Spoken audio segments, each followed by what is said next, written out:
BJP के प्रदेश कार्यालय में बीजेपी के पूर्व विधायक अमित मंडल ने एक बार फिर से हेमंत सरकार को घेरते हुए नजर आए। उन्होंने हेमंत सरकार पर आरोप लगाया कि आपदा का 1300 करोड़ रुपया का क्या हुआ। एक बार फिर से हेमंत सरकार से अमित मंडल ने हिसाब मांग रहे। उन्होंने कहा कि 1300 करोड़ रुपया यह क्या भ्रष्टाचार का भेंट चढ़ गई है। ऐसे में चुनाव से पहले जिस तरह से हेमंत सोरेन ने जिन जिन वादों को किया था और सत्ता में वापसी की है,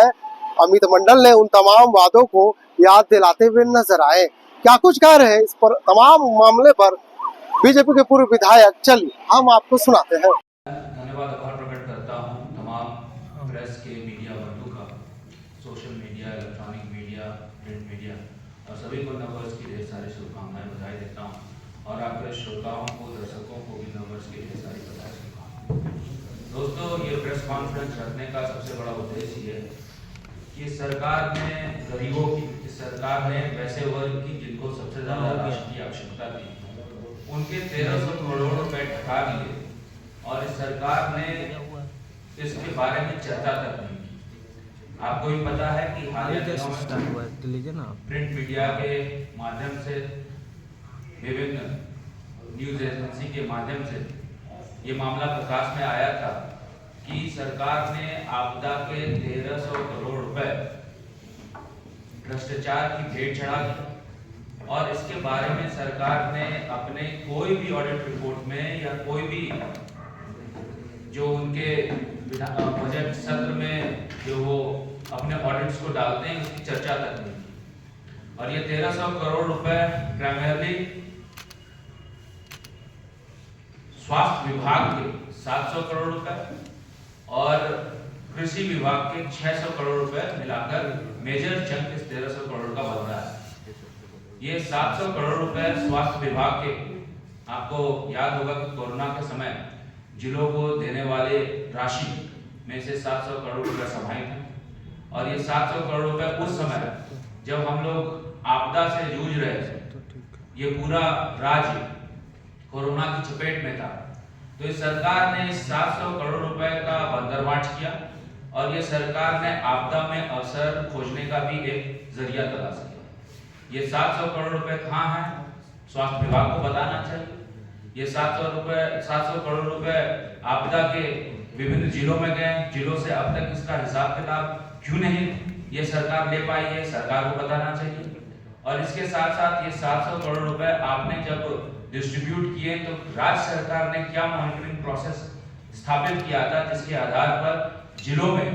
व्यय होने वाले 700 करोड़ रुपए का हिसाब किताब आप समय समय पर मुख्यालय मंगवाने का काम आपने किया या नहीं किया। इन सब तमाम मुद्दों को लेकर हम लोगों ने ये प्रेस कॉन्फ्रेंस जो रखा है वो सिर्फ और सिर्फ यहाँ की जनता को ये बताने के लिए रखा है कि सरकार ने विभिन्न स्तर पर, चाहे वो आपदा हो, चाहे कोई योजनाएं हो, तमाम स्तर पर कहीं ना कहीं इतनी बड़ी त्रुटियां की है जिसका सीधा सीधा प्रभाव यहाँ की जनता को होगा। 600 करोड़ रुपए कृषि क्षेत्र में जो आपदा के डिस्ट्रीब्यूट होने चाहिए थे, वो 600 करोड़ रुपए का हिसाब किताब नहीं मिल पाया और कृषि क्षेत्र पर आपदा का जो पैसा वो कहीं ना कहीं जब हमारा बाढ़ आता है, जब हमारा सुखाड़ आता है तो उस समय किसानों को मिलता है। तो आपने किस मैकेनिज्म से, किस जरिए से इस 600 करोड़ रुपए किसानों के बीच में बांटा, ये सरकार को बताने की आवश्यकता है। और सरकार के पास इन दोनों विभाग का कोई भी आंकड़ा इन खर्च का नहीं है, जो कि काफी गंभीर मुद्दा है। और ये काफी गंभीर मुद्दा राज्य के लिए इसलिए बन पाता है क्योंकि आपको भी पता है कि ये आपदा प्रबंधन का जो पैसा आता है, ये आपदा प्रबंधन का पैसा केंद्र के माध्यम से राज्य को जाता है और पूर्ववर्ती क्षेत्र में ये रेशियो 9:1 का होता है। इसका मतलब एक पार्ट यदि राज्य सरकार देती है तो 9 भाग इसका केंद्र सरकार देता है। और यदि इसका सही से खर्च नहीं हो पाए तो इसका मतलब ये होता है कि आने वाले समय में आपदा प्रबंधन का पैसा केंद्र सरकार द्वारा रोक दिया जाता है, क्योंकि केंद्र सरकार और राज्य सरकार में जो फेडरल स्ट्रक्चर बनी हुई है और जो सहमति बनी हुई है उसमें खर्च दिखाना अति महत्वपूर्ण होता है। बिना खर्च दिखाए आप आपदा का पैसा नहीं ले पाएंगे। क्योंकि 15वें वित्त से जो उसकी अवधि थी वो 2026 में समाप्त हो जाएगी और 16वां वित्त जब शुरू होगा तो वो फिर आपसे अकाउंट्स पूछेगा कि आपने ये 1300 करोड़ रुपए कहाँ खर्च किए। जब सरकार ये बता ही नहीं पाएगी तो आने वाले दिन में जो आपदा का पैसा है वो प्रभावित हो जाएगा, और जब आपदा का पैसा प्रभावित हो जाएगा तो आप समझिए कि छोटी छोटी चीजों को, छोटी छोटी दिक्कतें, समस्या, परेशानी एक बड़ा घाव बन जाएगी। भगवान ना करे झारखंड में कोई आपदा की सिचुएशन आ जाए तो उस आपदा की सिचुएशन में सरकार को लड़ने के लिए, उस आपदा की सिचुएशन में सरकार को अपने नागरिकों की सुरक्षा के लिए फंड की जरूरत होगी, और वो फंड उसके पास होगी क्योंकि उन्होंने पहले 1300 करोड़ रुपए जो घपले घोटाले किए उसकी वजह से आज ये स्थिति परिस्थिति आ जाएगी कि आपदा के कोष में पैसा नहीं रहेगा। अगर बाढ़ आती है, अगर सुखाड़ आती है, अगर कोई नेचुरल कैलामिटीज आती है, यदि कोई ऐसी सिचुएशन आ जाती है जिसमें पैसे की आवश्यकता होगी, उस समय नागरिकों को मरने के लिए छोड़ दिया जाएगा और ये सरकार कुछ भी नहीं कर पाएगी। इसीलिए ये जो आपदा प्रबंधन का पैसा है इसलिए भी जरूरी हो जाता है क्योंकि इससे सीधा सीधा जो प्रभाव है यहाँ की जनता को होता है। और इस सरकार ने एक मैकेनिज्म तैयार किया है कि जिस प्रकार वो केंद्र को पोषे, इसलिए हम लोगों की जवाबदेही बनती है, चाहे वो प्रिंट मीडिया हो, इलेक्ट्रॉनिक मीडिया हो, कि सरकार आखिर गलतियां कहां करती है जिसके कारण केंद्र का पैसा जो उनको सहज स्वभाव तरीके से मिल सकता है वहां दिक्कतें, समस्याएं आती है।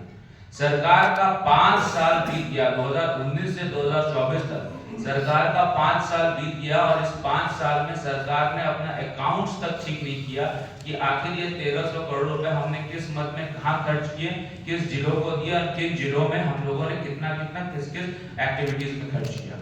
अब ये अपलोड नहीं हो पा रहा है। जो नेशनल डिजास्टर मैनेजमेंट का वेबसाइट है जो केंद्र द्वारा संचालित होता है, जिसके कारण 16वें वित्त का जो फंड है वो रिलीज नहीं हो पाएगा, और जब 16वें वित्त का फंड रिलीज नहीं हो पाएगा तो कहीं ना कहीं आपदा प्रबंधन में आने वाले समय में हम लोगों को कठिनाइयां, परेशानियां होंगी। और उस समय अगर राज्य चिल्लाएगा कि केंद्र हमारी मदद नहीं कर रहा है तो ये काफी दुर्भाग्यपूर्ण बात होगी, क्योंकि तमाम ऐसी चीजों में जहां राज्य चिल्ला रहा है कि केंद्र हमारी मदद नहीं कर रही है, केंद्र मदद करने के लिए तैयार है, लेकिन आपका जो इंटरनल